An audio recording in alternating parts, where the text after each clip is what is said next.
আসসালামু আলাইকুম সুপ্রিয় শিক্ষার্থীবৃন্দ, ফাতিহা জান্নাত চ্যানেলের পক্ষ থেকে তোমাদের সবাইকে স্বাগত জানাচ্ছি। হাজির হয়ে গেলাম বর্ষাকাল রচনাটি নিয়ে। খুবই সহজে লিখে দিয়েছি যেন তোমরা খুব সহজে শিখে নিতে পারো। ভূমিকা: ঋতু বৈচিত্র্যের দেশ বাংলাদেশ।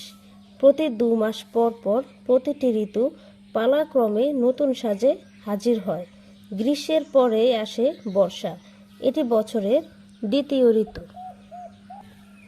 বর্ষার সময়: বাংলা বছরের দ্বিতীয় 2 মাস আষাঢ় ও শ্রাবণ মিলে বর্ষাকাল। আমাদের দেশে বর্ষাকাল কখনো তাড়াতাড়ি আবার কখনো বা দেরিতে শুরু হয়। ভাদ্র ও আশ্বিন মাস পর্যন্ত বর্ষাকাল স্থায়ী থাকে। বর্ষার আগমন: গ্রীষ্মের কাঠফাটা অসহ্য গরমের পর শান্তির বার্তা নিয়ে বর্ষা হাজির হয়। প্রকৃতি যেন নিজের বুক জুড়ানোর জন্যই বর্ষাকে আহ্বান করে। সূর্যের আর মেঘের লুকোচুরি খেলার মধ্য দিয়ে আগমন ঘটে বর্ষার।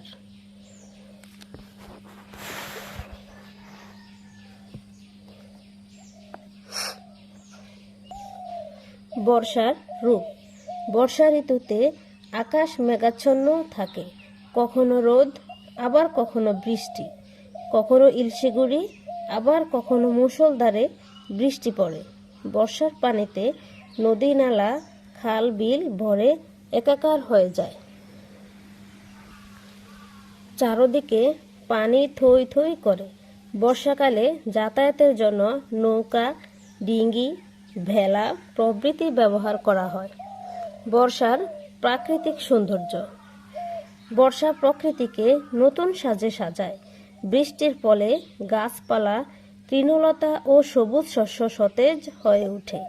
এ সময় জুঁই, কেয়া, কদম ফুল ফোটে। গাছে গাছে সবুজ পাতা আর নানান ফুলের সমারোহ। সব মিলিয়ে বর্ষা প্রকৃতিকে এক অপরন্ত সৌন্দর্য দিয়ে ভরে রাখে। বর্ষার উপকারিতা: বর্ষা ঋতু আমাদেরকে বিভিন্নভাবে উপকার করে। এ সময় জমিতে পলি জমা হয়, যা জমির উর্বর শক্তি বৃদ্ধি পায় বা জমির উর্বর শক্তি বৃদ্ধি করে এবং ফসল ভালো হয়। গাছপালা নতুন কুঁড়ি মেলে। বর্ষার পানি চারদিকের ময়লা আবর্জনা ভাসিয়ে নেয়। অপকারিতা: বর্ষার অপকারিতাও কম নয়। বর্ষার পানিতে রাস্তাঘাট ডুবে যায়, চলাচলে অসুবিধা হয়, ঘর বাড়ি ভেসে যায়, ফসল নষ্ট হয়। এ সময় দূষিত পানি পানের ফলে পানিবাহিত রোগ হয়, জনজীবন অতিষ্ঠ হয়ে ওঠে। উপসংহার: বসন্ত যদি ঋতুরাজ হয় তবে বর্ষা হলো ঋতুরানী। বর্ষার সজল প্রাণবন্ত রূপ মানুষের মনকে দারুণভাবে প্রভাবিত করে। বর্ষাকাল বাংলা প্রকৃতির অপরিহার্য অংশ, তাই বর্ষাকে যথাযথভাবে উপভোগ করা আমাদের দায়িত্ব। তো বন্ধুরা, এই ছিল আমার রচনাটি। যদি কোনো ভুল ত্রুটি হয়ে থাকে অবশ্যই ক্ষমার দৃষ্টিতে দেখবে। ভালো থাকবে সবাই। আল্লাহ হাফেজ।